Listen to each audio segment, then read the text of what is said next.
We also look at observational learning approaches, how we learn to be aggressive, how we learn to hurt other people. Sometimes observational learning theory suggests that social and environmental conditions can teach individuals to be aggressive. They can teach individuals to be aggressive. People learn to be aggressive by viewing the rewards and punishments that models provide. Those models that we're talking about are individuals who provide a guide to inappropriate behavior through their own behavior. So people learn to be aggressive by viewing the rewards and punishments that the models provide. Those models are the individuals who provide a guide to appropriate behavior through their own behavior. So we learn aggression sometimes by living aggression or observing aggression. We see this in a lot of domestic abuse cases or child abuse cases, where children learn abuse by watching their parents in an abusive relationship, and then they tend to be in an abusive relationship once they get older. Now, the other side of this, if you remember, right, that Module 55 was not only about hurting others, but it was also about helping others. There was the aggression and the pro-social behavior. So helping others, which is the brightest side of human nature. The dimmer side would be that aggressive side. The brighter side is helping others. So with pro-social behavior, that just means helping behavior. Pro-social behavior is just simply helping behavior. And one question that psychologists have looked into is bystander intervention in an emergency situation.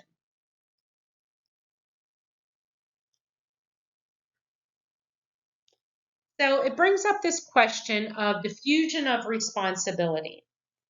The more people that are around, the less likely you are to get help because everyone thinks that there is this shared responsibility.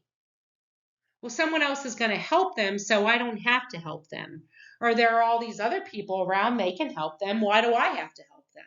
That is called diffusion of responsibility, which is a really big and kind of sad part of our society. The more people present in an emergency situation, the less personally responsible people feel, and therefore the less help that they are going to provide. You're more likely to get help when there are fewer people around than when there are more people around. The decision whether or not to help someone involves 4 basic steps. The decision whether or not you are going to help someone involves 4 basic steps.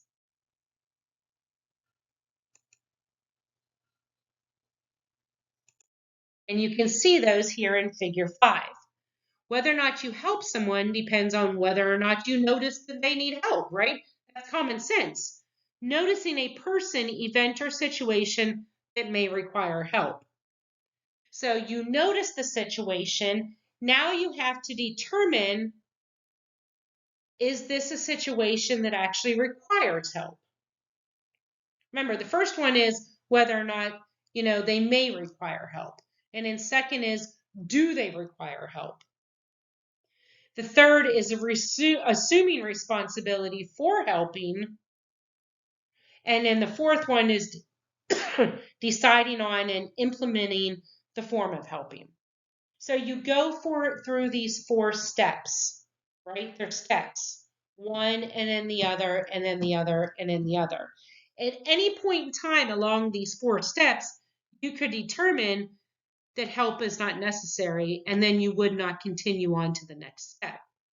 But you go through these 4 steps of helping behavior.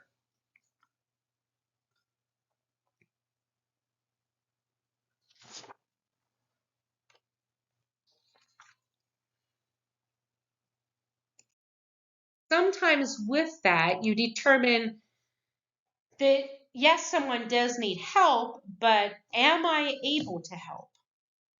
And so part of that able to help is the rewards cost analysis.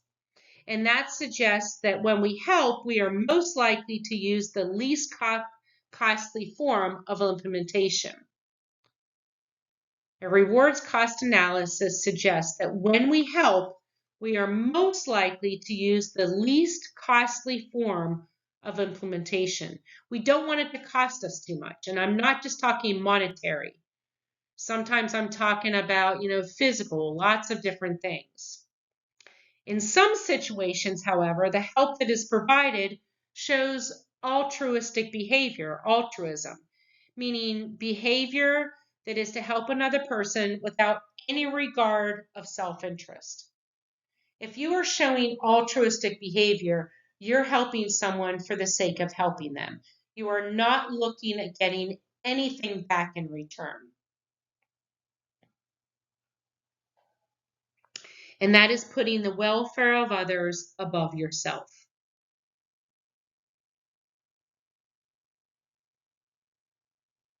Now, an important thing to note is that pro-social behavior does not need to have a self-sacrificing component. Being altruistic by definition itself contains the element of self-sacrifice. You're doing it without looking for anything in return. That's the self-sacrifice part.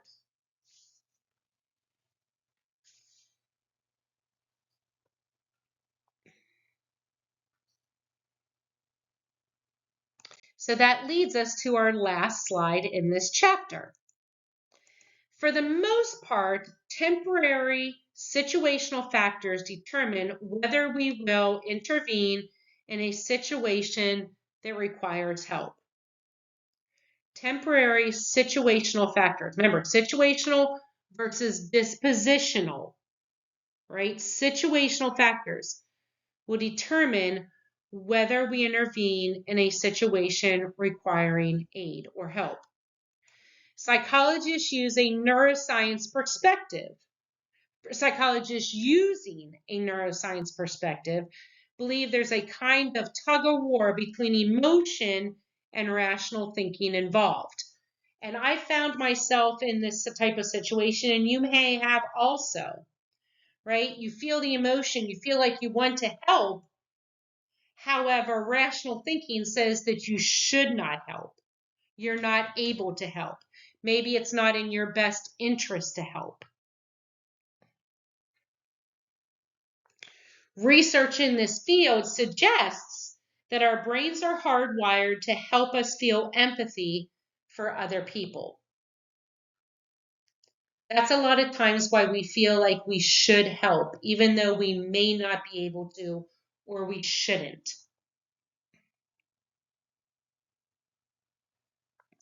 And so the final question becomes how we balance the positive and negative behaviors that are equally the result of the functioning of the brain. How do we find that balance? We're always kind of in that tug of war, going back and forth. Okay, that is chapter 17.